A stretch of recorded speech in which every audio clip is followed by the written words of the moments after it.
तालिबान की सत्ता को क्या दुनिया कबूल करेगी? तालिबान को किन देशों का मिलेगा साथ? क्या कहता है तालिबान का भविष्य? क्या अफगानिस्तान कभी चैन की सांस ले पाएगा? गांधारी के श्राप से क्या है अफगानिस्तान का कनेक्शन? इस पर क्या कहती है विश्व विख्यात सुदर्शन चक्र ज्योतिषाचार्य श्री संत बेतरा अशोका जी की भविष्यवाणी, वो भी सिर्फ धर्म ज्ञान पर।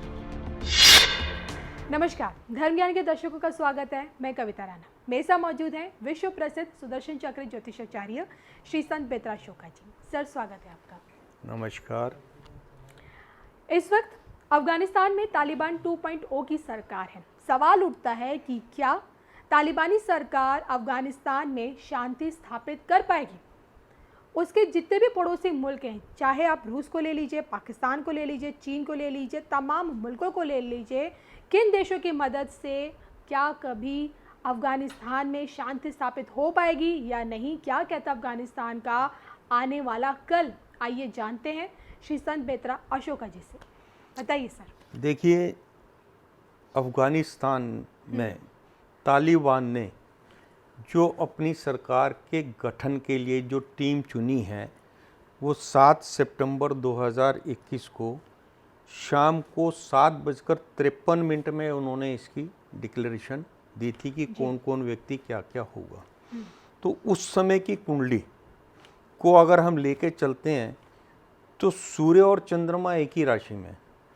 चंद्र कुंडली को अगर हम स्टडी करते हैं तो सूर्य सिंह राशि का होकर केंद्र में बैठा है और साथ में चंद्रमा के है, और सप्तम भाव में बृहस्पति है।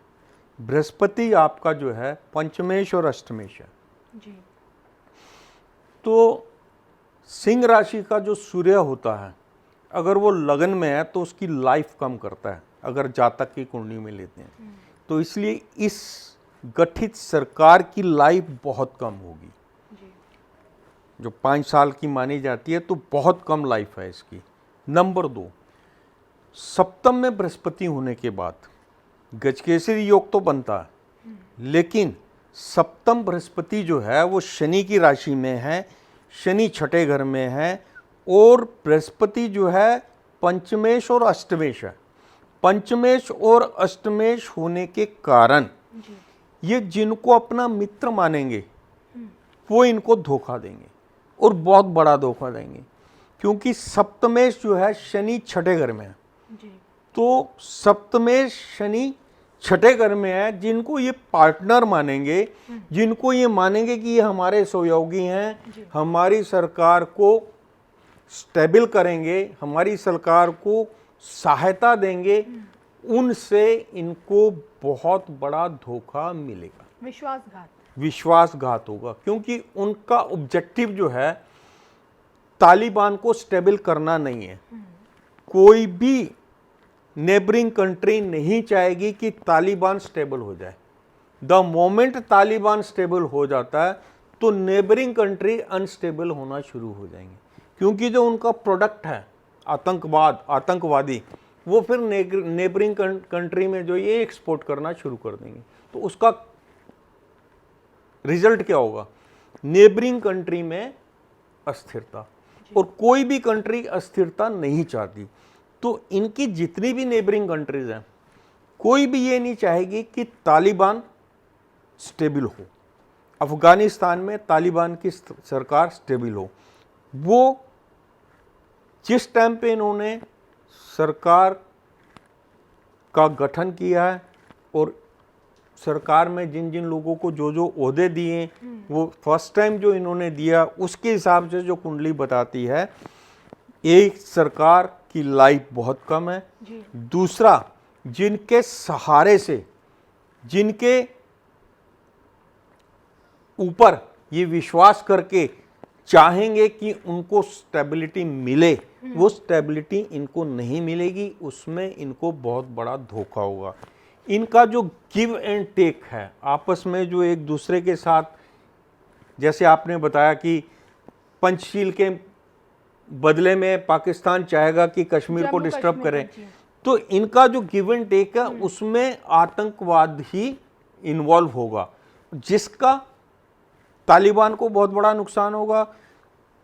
दूसरा, जो भी इसको सहयोग देगा उसका भी बहुत बड़ा नुकसान होगा। जी सर, मैं ये जानना चाहती हूँ, अफगानिस्तान का महाभारत से हमारे देश से क्या संबंध है, क्या इतिहास है इसके पीछे का? बहुत बढ़िया प्रश्न है। देखिए, महाभारत काल में, जी महाभारत हुआ था कौरवों और पांडवों के बीच में। जी तो जो गंधारी थे, जो कौरवों की माता थी, उनका जो जन्म स्थान है वो कंधार है, जो बाद में पहले गंधार था, बाद में कंधार कन्वर्ट हो गया। कंधार जो आज जो कंधार है वो गंधारी का जन्म स्थान है। जो शकुनी उनके ब्रदर हैं, उनके पिता की मृत्यु के बाद, क्योंकि आपके जो भीष्म पितामह हैं, इन्होंने जो है उनके पिता को बहुत बड़ी क्षति पहुंचाई थी, तो इनके दिल में, शकुनी के दिल में बहुत बड़ा बदले की भावना थी। उस बदले की भावना को लेकर वो जो है अपनी बहन के पास आ गए और आके उन्होंने अपनी राजनीति शुरू कर दी, जिसमें उन्होंने कौरवों और पांडवों के बीच में, ये जो महाभारत की जो मेन जड़ है वो शकुनी है, जिसको आप मामा शकुनी के नाम से जानते हैं। तो शकुनी के कारण महाभारत हुआ। गांधारी के 100 पुत्र थे, तो महाभारत 2 बंदों के कारण हुआ।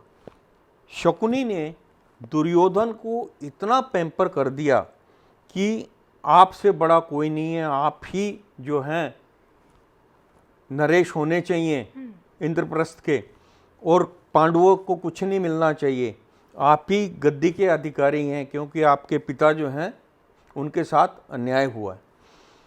तो ये जो आपके दुर्योधन है, दुर्योधन को महाभारत का मेन कारक शकुनी दुर्योधन, लेकिन इसको रोक सकते थे भगवान कृष्ण। और महाभारत के कारण गंधारी के 100 पुत्र जो हैं चले गए, तो उन्होंने 2 जनों को श्राप दिया था। एक तो कृष्ण को, जिस तरीके से तूने मेरे वंश का नाश किया है, इसी तरीके से तेरा वंश भी, यदुवंश भी आपस में लड़कर खत्म होंगे। दूसरा, शकुनी को दिया था अपने भाई को कि तेरा साम्राज्य, जिस तरीके से तूने हमारे साम्राज्य को अस्थिर किया और सब जो हैं खत्म हुए इसमें, इसी तरीके से तुम्हारा साम्राज्य भी कभी भी स्थिर नहीं होगा। तो आप देखिएगा, ब्रिटेन, रशिया, उसके बाद अमेरिका, तीनों जो हैं वर्ल्ड की टॉप पावर्स हैं। इन्होंने अपनी पूरी कोशिश की कि किसी तरीके से अफगानिस्तान को स्थिर किया जाए, वहाँ के साम्राज्य को स्थिर किया जाए। पहले ब्रिटेन, उसके बाद रूस, रशिया, उसके बाद आपके जो हैं अमेरिका। अमेरिका भी आखिर 20 साल के बाद चला गया। तो अस्थिरता वैसी की वैसी कायम है।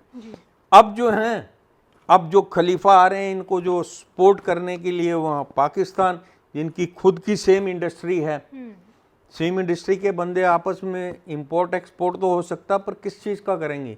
सिर्फ आतंकवादियों का। आतंकवादी कभी सरकार नहीं चला सकते। आतंकवाद और